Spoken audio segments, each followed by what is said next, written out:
Behold, my stuff.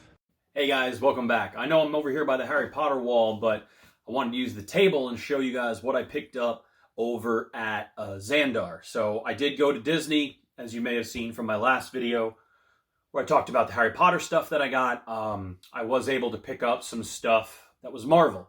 Show me what you got. I want to see what you got. And I was really interested in that because the last time I went in 2019, they didn't really have any Marvel stuff.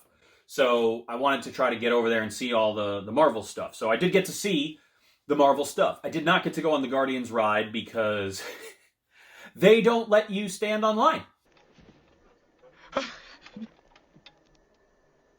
So they don't tell you that you can't go online. You can't do that stupid extra money lightning lane thing. The only thing you can do is enter a virtual queue. Once at 7 a.m., once at 1 p.m., which I've never heard of before. I've never heard of an amusement park where you can't go and stand online. So I get to the park at like 8 o'clock, 8:30 in the morning, and they're like, oh, the next virtual queue opens up at 1 p.m. So like 10 seconds after 1 p.m., we get into the queue, and it's for 5:30 p.m. Well, we'd already been there since 8. And so, you know, it's a 10-hour day if you want to do it. And there's a hurricane coming, and the park ended up closing at 5. So we never would have gotten on anyway. So that was kind of obnoxious. But we get motion sick, so we weren't overly thrilled with the idea of doing the ride. We just kind of wanted to see the line. But you can see that on YouTube. So not the end of the world, but we did get to go to the store.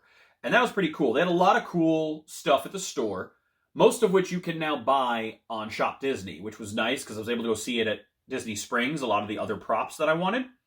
One of the things that you can get in the park is this badge. It's a NovaCore badge. It's metal, it's magnetic, and it says Terra Division, which is kind of cool. So it's a magnet. I'm throwing it on the fridge. It's just one of those fun little things that I thought was pretty cool. You know, the NovaCore division. Something else they had, which I was really kind of excited about, XANDAR units. Money. So this is prop replica money. They're little resin cast. They're 2 pieces. So this little metal piece is separate. And these are engraved, and they look kind of like a key. And they're just credits. So it's just something fun that you can have. So I bought 4 of them. And they were like $3 each if you buy 4. They're overpriced, of course they are, but it's really cool. And the idea that you can have like Guardians money is appealing to me. I like that kind of stuff. Something else that I picked up, which people have seen, is this little box here. Has a nice texture to it. It's a nice little miniature briefcase, and it is a functional one. It looks very similar to the functional briefcase I had for Division 1, Phase 1 box set. And of course, it is the 5 primary Infinity Stones minus the Soul Stone. The only way to get a Soul Stone is to buy an Infinity Gauntlet there. But I didn't really care. I have an additional stone, or I can cast one and make one in orange, and no one will know. I can cut a space out right here and put the Soul Stone. Not really worth buying a $100 gauntlet. This was like $30, so I was like, hell yeah. It's just got this really cool case, and it's, how do I say this? It's foam, so it's like laser cut foam.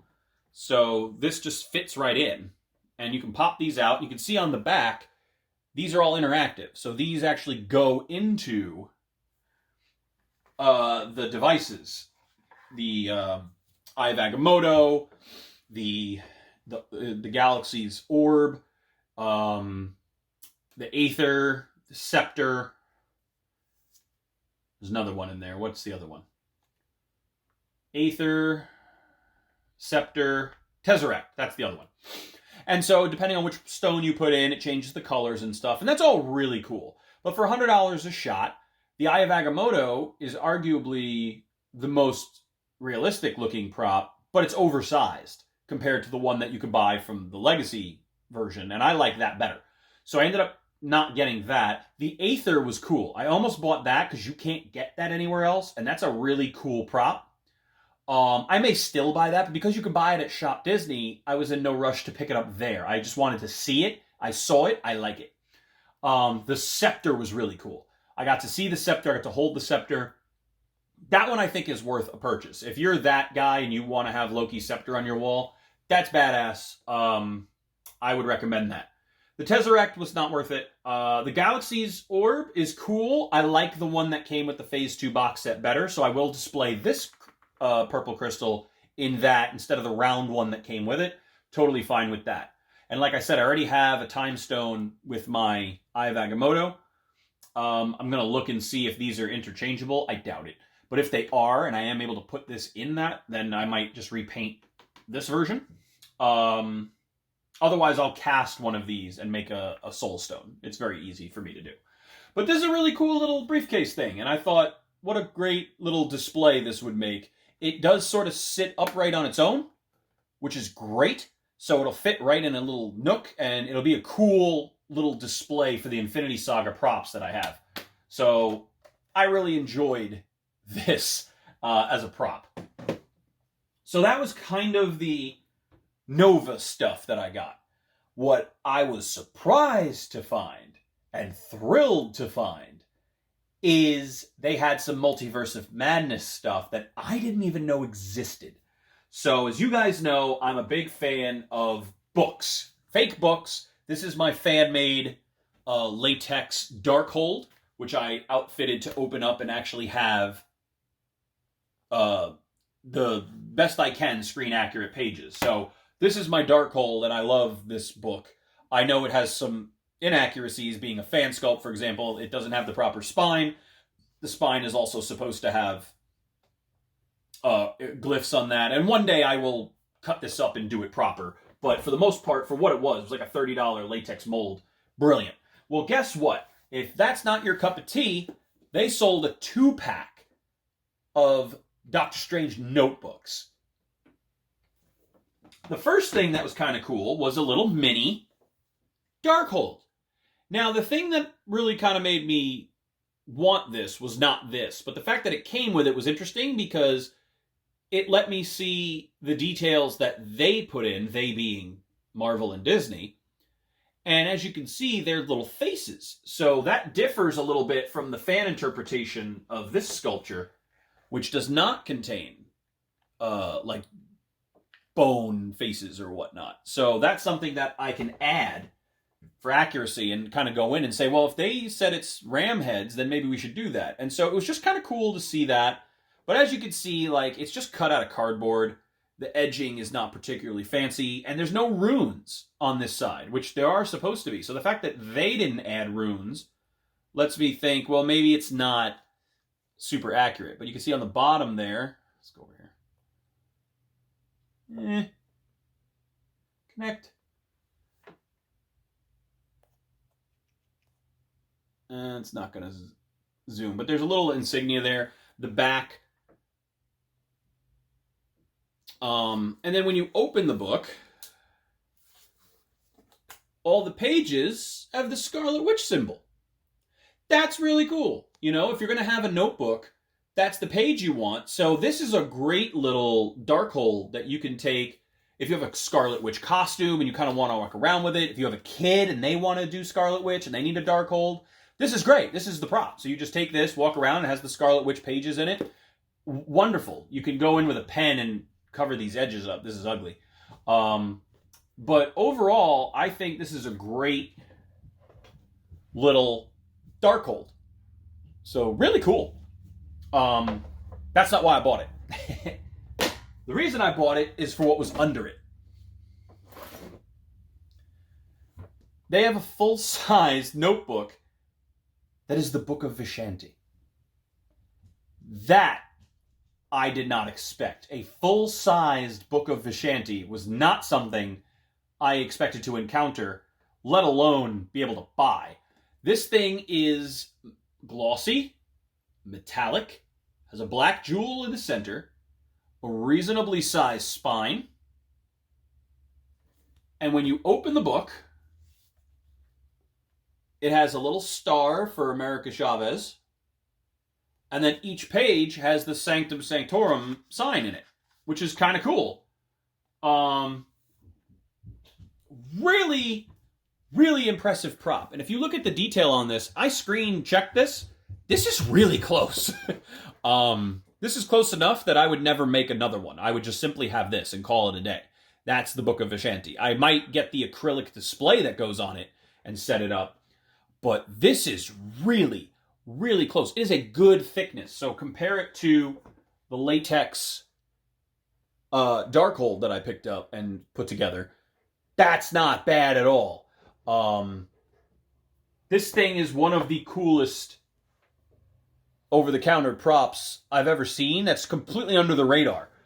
I mean, it's got little glyphs of writing in all the sides. This is raised and embossed.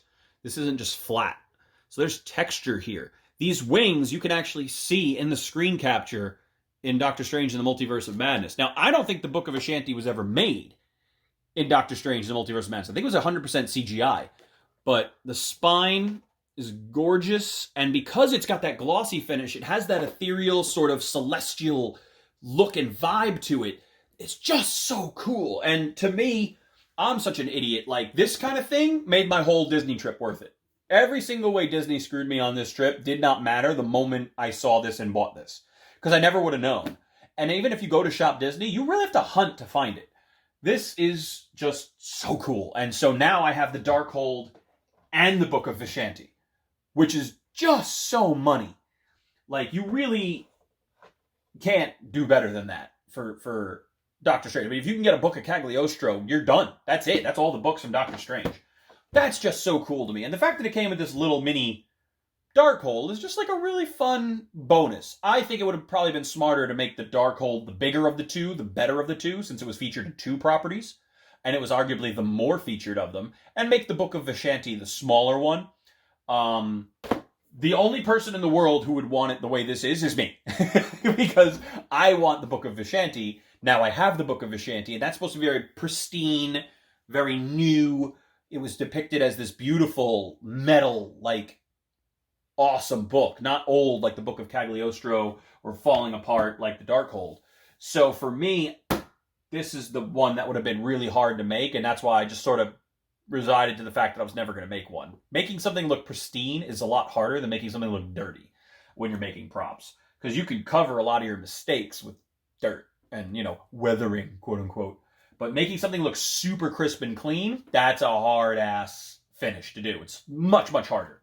So when you see people do dirty, beat-up costumes, and you're like, oh, wow, they're so good. Maybe. Sometimes that's the easier way to do it. You know, doing a pristine Stormtrooper, much harder than doing a dirty Stormtrooper. Things like that. Wow. But Book of Vishanti, just so cool. So happy about that. I'll never do a Doctor Strange cosplay. But I gotta tell you, I absolutely love the Book of Vishanti. And the fact that I can display it opposite my Darkhold is just great. And like I was saying, you want to have the acrylic display for it. You know, get it set up with the crystals behind it so that it looks like it's beaming and do a little light. It would make a beautiful display.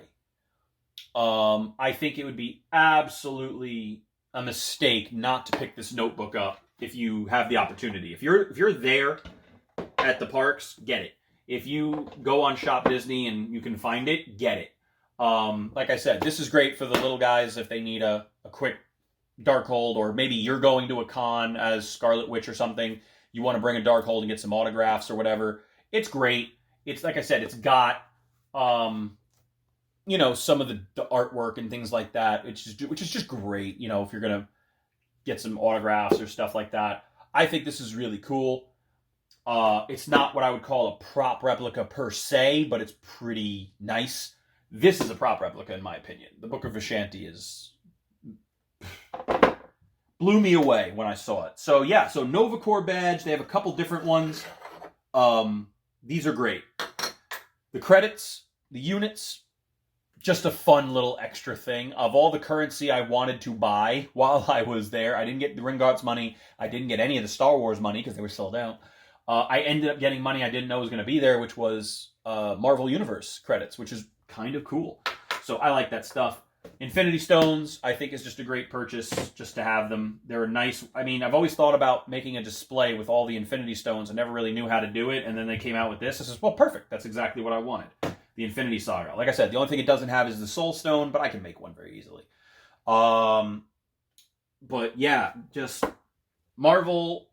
Ironically, there was way more Marvel stuff in Universal than there was in Disney, and I still don't understand that.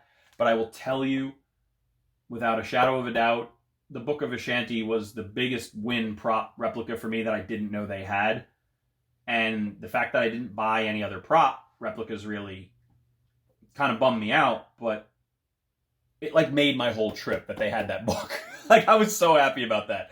I was like, I got this book, and my wife was like, the book that was in the movie for like 2 seconds. I'm like, that doesn't matter. Because now I have both. So now I just have a set that's a little bit more complete than somebody else's, and it's just really kind of fun.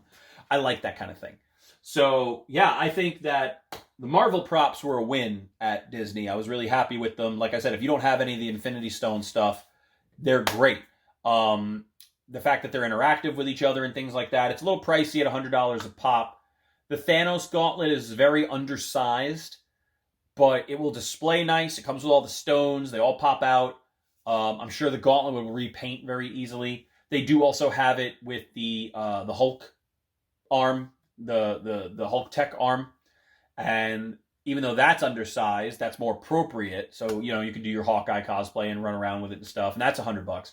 So they have one version or the other. But I would think if you just kind of want to display the Infinity Gauntlet, maybe behind the DVD set or something, is like the Infinity Saga, then that would be a good thing to get, because the other one that they sell is a little big, even though that's not full size. And it could be hard to display that, where this is a little easier to display because it's a little smaller. So I think that's worth it too. Of the ones, if I was going to recommend to buy any of them, the Ether is very cool. Probably the best prop replica ones that they do. And I would definitely recommend getting Loki's Scepter. Loki's Scepter was really, really, really cool. Parts of it were metal, parts of it were plastic, but the fact that you could do the chest touch and just so much of what you saw in the movie, it would be great for any Loki cosplay, an Iron Man cosplay where you're just wearing the one glove and you want to walk around with the scepter. It's just a really cool thing. I would recommend it. But the Book of Vishanti was my favorite thing that I saw. That's my number one recommend. I absolutely recommend that.